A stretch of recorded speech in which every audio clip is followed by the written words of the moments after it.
The signs of these times were rooted 2 years ago, when the economy was feeling it, and so was Bernie. Construction was booming. The Sounders, fresh off another cup.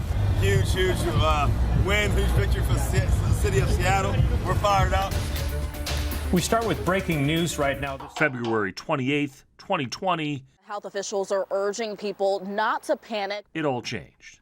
We expect more cases. The next day, the first COVID death in the nation, here in King County, an outbreak in Kirkland. By March 5th, the vice president came to town and downplayed concern. Do you agree with the president's assessment? We may well arrive at a lower number.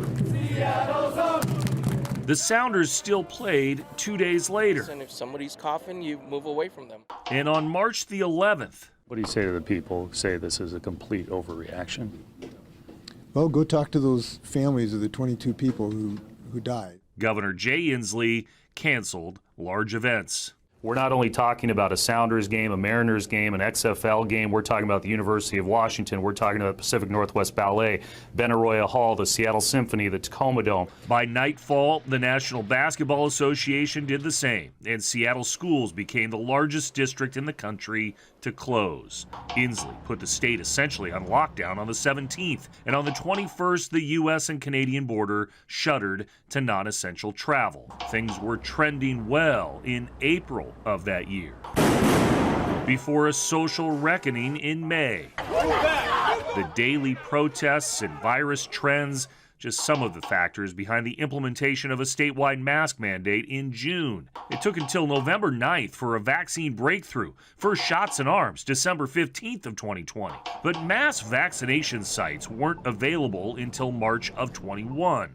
and patience wore thin. In towns like Point Roberts, Washington, with no known cases of COVID and a border closure that cut it off from the rest of Whatcom County. But it did not stop the Mariners from having a reopening day. By April, vaccines were available to everyone.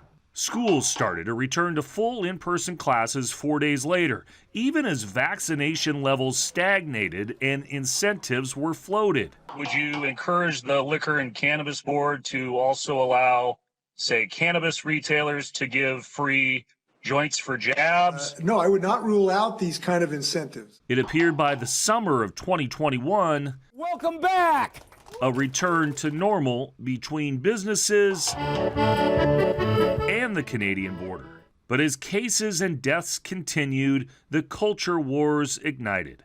Mask and vaccine work mandates were put in place as kids finally came back to school in September, and Washington State's football coach was fired because of it. Will you get your shot, or have you scheduled your shot? I'm not going to answer that, Chris. Once Omicron surged in December of 21, history started repeating itself. Events canceled.